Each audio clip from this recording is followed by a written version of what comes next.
Hey, and we're talking with Richard Eisenberg, who is the co-host of the Friends Talk Money podcast. Now, Richard is the former managing editor of the PBS site for People 50 Plus, Next Avenue. He's the former executive editor for Money Magazine. He's unretired, and he freelances for MarketWatch, Fortune, Next Avenue, and elsewhere. But his life's work, his crowning achievement, the thing we want to talk about and give life to and just brag about is the Friends Talk Money podcast, where they talk about life after 50 and about having your money right in retirement and how it can not keep you up at night. And instead, you can have some real answers about how much you can spend, invest in your life savings, and some of these topics that may be sort of taboo with your own friends and family. But now you can tune into this podcast with some lovely hosts. We have Richard, Pam, and Terry, where they discuss a different piece of that retirement pie. We'll talk about it. We'll have fun about it. So, Richard, glad to be speaking with you.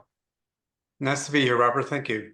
Glad to have you. And so I gave a little bit of a preview about what you're all about, but straight from the source, what has you fired up? What has you focused and passionate about what you do, about money, about retirement, all of it? Just what gets you excited to jump out of bed in the morning? Well, I'm really enjoying this new chapter of my life. As you mentioned, I had a full-time job, which I left in 2022, and I'm now in what I call my unretirement phase. Some people call it semi-retirement. But for me, it's a chance to do new things, to do some of what I used to do and not some of what I used to do. And the podcast is a lot of fun. That's one of the things that I'm loving to do. Wonderful. And you hear about this a lot, how when like you want to keep your brain sharp, right? You don't just want to sit in the nursing home waiting to die. And you hopefully want to say, well, I've gone through all these life experiences. I've made the money. I've paid my dues. And then now it's time to give back and to teach and to pass on what I've learned, but also find my own fulfillment and have my own fun doing it. And so in this Friends Talk Money podcast, like what sorts of topics are fun for you, and what is maybe not discussed elsewhere that makes this show really stand out? Well, we talk about all kinds of things, Pam Kruger and Terry Savage and I, and they range from everything from uh, putting money into a 529 for your grandchild to the new fiduciary rule in 401ks and whether to roll over your money into a different 401k, into an IRA, or keep it where it is, to taxes, charities. Anything that we think people over 50 might be interested in. And, there are lots of personal finance podcasts out there, but there aren't very many that are specifically targeted to people in this age of life. And, for them, a lot of it is about retirement planning, but some of it is just about, managing their money well and being charitable if they can, and helping out with family matters and all that sort of thing. So I've been writing about personal finance and editing about it since 1978. And for many years, I was writing primarily for people in their 30s, 40s. And now I'm writing for people in their 50s and 60s. Wonderful. And that's interesting to think about that in different stages of life, your money situation, your money needs, your money goals change. And ideally, when you get into these later years, then you're looking to give back and to help out others versus maybe in the younger years, maybe you don't have enough or looking to grow it. So that's wonderful that when you, I know like when you go to some of these like money blogs, the topics are all over the place and it's hard to even know like, well, I'm probably only interested in about 10 or 20% of what's here. So that's great that you're targeted, you're focused about this whole life after 50 idea and life in retirement. And so where are people at? Like you said that you've done this like mostly your whole life, you've seen all sorts of money stuff, but as far as that after 50 crowd, is it a bad situation? You hear sometimes about how maybe they don't have enough saved up or they need more than they thought they did. But like, just what's the typical starting point scenario for someone over 50 with money in the present day? Well, it depends a lot. There are some people who are really struggling, and then there are some people who are doing quite well and they don't have very many financial worries. I'd say most people are more the former than the latter. A lot of people have saved for retirement, but probably not enough. And then there are the big wild cards that you just don't know. Are you going to need long-term care at some point, or your parents going to need long-term care and you might need to pay for it. Are you going to have huge health expenses? I mean, as you get older, the body starts playing games on you, and you start needing things like a new knee or a shoulder surgery or that sort of thing. And sometimes Medicare will cover that, or or private insurance. Sometimes it won't. So there's a lot to be careful about. Now, by that point of life, mostly you've paid for your kid's college education. You may be wanting to help with the grandchild's college education, but that part is gone for you, the college saving. And often you've paid off the home, or you're getting close to that. So your mortgage or your rent payments are manageable by and large. You may be downsizing. So, but for a lot of people, it's also about like, well, is my money going to last for the rest of my life? That's a big worry for a lot of people, rightly so. We don't know how long we're going to live, and these days people are living longer than they used to. So you might need your money to last 20, 30 years, as opposed to, 30 years ago when you only needed to last maybe 10 years. And financial advisors tend to focus a lot on accumulating assets. You see a lot in blogs and hear on podcasts and read articles about where to put your money and getting the best returns and all that, which is really important. But when you get to your mid 60s, you start having to think about, well, if I'm not working full time anymore and I still have bills to pay, where's the money going to come from to pay for that? And how am I going to make my money last? And how much can I afford to start taking out of my retirement funds? And where should that money be going? And should I continue to keep saving? So there are a lot of new issues, and I would say a lot of financial advisors and people offering financial advice aren't talking enough about what's called decumulation. They're talking a lot about accumulation. That's wonderful, and that's helpful. We maybe some of these people thought that I'm at the finish line, I'm near the end, and then it's like, hey, surprise, things change every year, including life expectancy, including like you mentioned at the top about how there's something about like the tax rules like change every year. So it's like man, I worked my whole life to earn all this money, and I thought, well, I'm done, but no, now I have to stay on top of just what changes, or we might have some of these unique situations at play. And so someone, and like, as adults, especially as grown adults, we have to pay attention to these sorts of things, right? Like we can't ignore money, especially at old age. That's really scary stuff. But then some people might have this objection of saying, well, I'm not really a numbers person, or money hurts my brain, but we have to find a way to learn anyway, right? And we have to find a way to get excited about the possibilities and say, ooh, that's something I should talk to with my accountant, or that's a money move that I should make. So do you have any advice on how to get people to open about this money stuff? If they have these limiting beliefs and they say, oh, money, that's not my strong suit, how do we make it their strong suit? How do we get excited about money after 50? Well, one thing you can do is, if you don't have a financial advisor, look for one and find somebody who really does care a lot about personal finances and loves that, and that's what their life calling, and work with them. If you're married or have a partner, be sure the two of you are doing it together with that advisor. And tell them, what are your goals, what are your concerns, and how am I doing? And the advisor will be able to say to you, well, here's what I think you should be doing. Here's what you've done well. Here's what you could be doing more about. Here's what you're not thinking about. And try to follow the advice from them, and discipline yourself to do some things that maybe you haven't disciplined yourself to do before. And that could be saving for the future. It could be, having enough money towards insurance, health insurance, life insurance, perhaps disability insurance, long-term care insurance, possibly. So it's not too late to learn. I understand not everybody gets excited by it, and a lot of people get worried about it, and uh, personal finances makes people feel guilty. They often it makes them feel like, well, I haven't done enough, and I'll never be able to catch up. So what's the point of even trying? And my answer to that is, it's never too late to do better than you're doing and work at it. And you can't make up for lost time, but you can do some things now that can be helpful. And if you are still working and you have a 401k, when you're over 50, the government has what they call catch-up rules, which means you're allowed to put more money into a 401k over 50 than you were when you were under 50. Now, not everybody can afford to do it, but if you can afford to do it, you should take advantage of that. And often that might mean a bigger match from your employer. So take advantage of the things you can because of your age. Wonderful. And that's very wise life advice to find a financial advisor who they're the ones that are excited about this, and then their infectious energy can rub off on you. And they know out of all the big volumes of books that there are to read, they read all of them and they said, hey, you don't need to worry about 90% of it, but here's this one thing. Here's this 401k contribution new tip for you, with some new strategy to do. And you don't have to read all the stuff, but here's what I think you should do. And that is something to then look into. And so, as far as people maybe then coming up with a new excuse of, well, I can't do the financial advisor for this or that reason, if they say, like, well, I don't know if I can afford that, will they take like a fee, or they take a percent, or like you said a little bit, like, I'm embarrassed to show my situation to the financial advisor? How do we break through that barrier? So financial advisors charge different ways.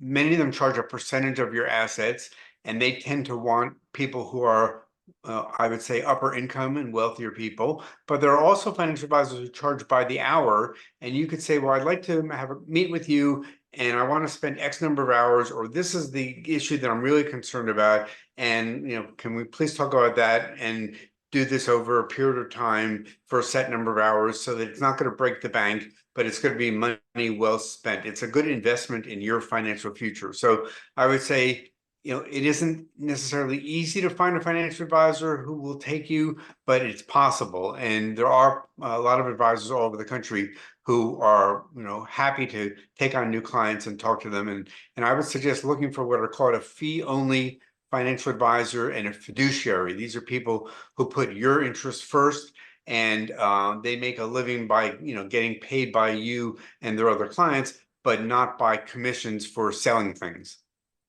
That's very helpful. So find the fee-based or the fiduciary. And what's great about that answer is that it doesn't require a lot of commitment, right? You can just say, hey, I need help with this. I can pay you for this number of hours. Let's see what you can find, or see how you can help me out. And so you've done all these excellent episodes with Pam and Terry. And is there a particular episode that of your podcast that you think really was like really popular, or that you just had like nonstop laughs and had a lot of fun doing? Like, well, out of all these episodes, which one really stands out? Well, it's true. There are a lot of them. We've been doing it for a number of years, and we put out a new one every week or two. But one that comes to mind is one we did very recently with a fellow named Michael Clinton, who runs a group called Roar, ROAR, and it's about roaring into the second half of life.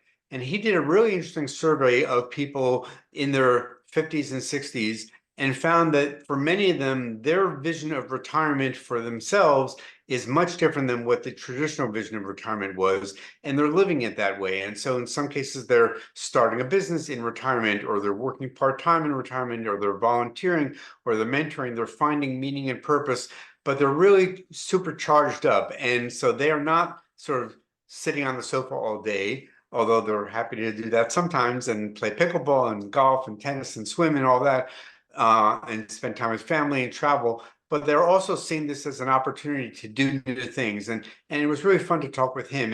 And while that may not sound like a particularly personal finance topic, it is related to many topics like work and saving for retirement and that sort of thing. So we take a very holistic view of money when we do our Friends Talk Money podcast. Sometimes it's very nitty gritty, like tax rules you need to know, or filing your tax return, or Social Security. But sometimes it's more general, like roaring into the second half of life.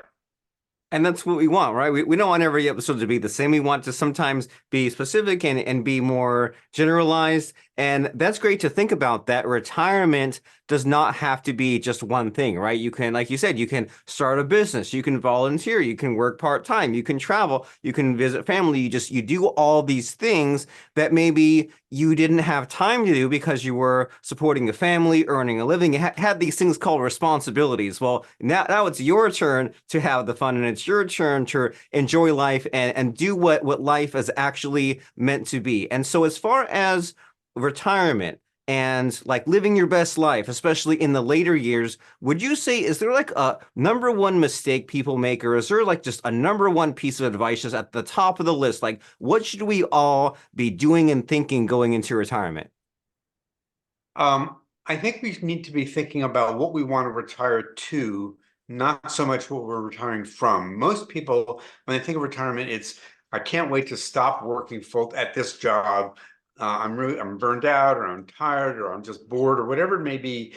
But they don't really think about, well, what's the next chapter going to be, and what are they going to do with their days? And they look at a blank calendar, and it's a little scary, and sometimes gets depressing because they don't know what to do with themselves. So my advice is, before you make that jump, really think about, how do you think you want to spend your time? You won't know exactly, and you'll change as you get there. But the more you think about, well, I want to do these sort of things, I want to spend this amount of time working, volunteering, traveling, whatever it may be, that's really going to be helpful. And yes, the financial part is important, and it's really good to know that you can afford to do it. But it's also important to think about everything else in this chapter of life. And I think not enough people are thinking about, where am I going to find the meaning and purpose that I've been getting through work? How am I going to find that now? That's powerful. And I think if you ever feel like writing a book or writing the next book, there's something to that concept of what do you want to retire to, not just what to retire from. So I think that's very valuable to in those last few years before retirement, have some kind of a plan so that way, as you said, you can continue with the fulfillment and purpose, and not just relaxing, but that could be a part of it, and not just filling the calendar, that could be a part of it too. But what do you want to do that will give you happiness, and also like help others, and all those other wonderful things. And so it's quite a mixed bag, right? It's quite a ball of wax to think about, just all these various issues. And that's why there's not just one blog post or one video about it. That's why we need to subscribe to a podcast such as the excellent one, which is yours, which is Friends Talk Money. That way we can just kind of get this continuous feed and get these ideas, and sometimes play it in the car in the background, and just kind of just know what we need to know, but also raise the new questions about what we don't know, and so we can navigate just this really complicated situation. But if we chip away at it, if we get to little things, then we can get the problem solved. Just like you spent your lifetime accumulating money and figuring out your skills, you can also spend these few years just staying on top of this whole retirement concept. So what's the next step here, Richard? How can someone tune into the Friends Talk Money podcast, as well as anywhere else you want to send our listeners today to? Well, thank you. So we're at friendstalkmoney.org. You can find us pretty much anywhere you get podcasts. And we've got a whole list of all the episodes we've done. So you can listen to the most recent one, or you can just find topics that interest you. I hope you'll find ones that do. I also, as you mentioned, I'm writing. I write for Market Watch, a column called The View from Unretirement. So if you're interested in about that, you can find me there. Also, I write for Next Avenue about personal finances and work, and I write for Fortune.com about Medicare. So that's where you can find me. But I hope you listen to Friends Talk Money, and educate yourself, and enjoy this chapter of life. Wonderful. Very important, right? Both in the education and the enjoyment. So that's Richard Eisenberg from friendstalkmoney.org, as well as on all these other blogs, making these excellent content on Medicare and other subjects. And as far as just the podcast and the money situation and your life wisdom here, Richard, I know we can't distill it down into like one single statement, but is there a quote or lesson that you think can really help us out, just as far as money, retirement, all of it? Does anything come to mind as far as a quote or lesson? Well, I think maybe the lesson I would offer is the importance of what's called ikigai. It's a Japanese word. I've written about this, and it means basically a reason to get up in the morning. And I feel like that's so important for people at every stage of life, but particularly in your 60s and 70s, and your new chapter of life, where you're not working full time and you are trying to figure out what to do with yourself. I think if you can find a reason to get up in the morning, find your ikigai, and it could be a combination of things, that would be the lesson I'd like to share with people. And I love that concept. I wrote a book, and the very first page was that diagram of like the four quadrants of what you're good at, what you enjoy, what people need and what they want. And if you can find that intersection, boy, you don't have all of life figured out, but you have quite a bit figured out as far as what satisfies you and also what sustains you. And that's it might take a lifetime or decades to figure that out, but we won't get there unless that is our focus and our goal. So as you are searching for that ikigai, as well as all the other various problems that come to yourself in your life, go to friendstalkmoney.org and tune into this podcast. It's always good to get new ideas and to always be learning and everything that goes along with that. So check out Richard, Pam, and Terry at friendstalkmoney.org. And Richard, it's been fabulous talking to you about money, retirement, and so many other things. So I really appreciate you. Thank you. I've had a pleasure talking to you, and I wish you lots of success.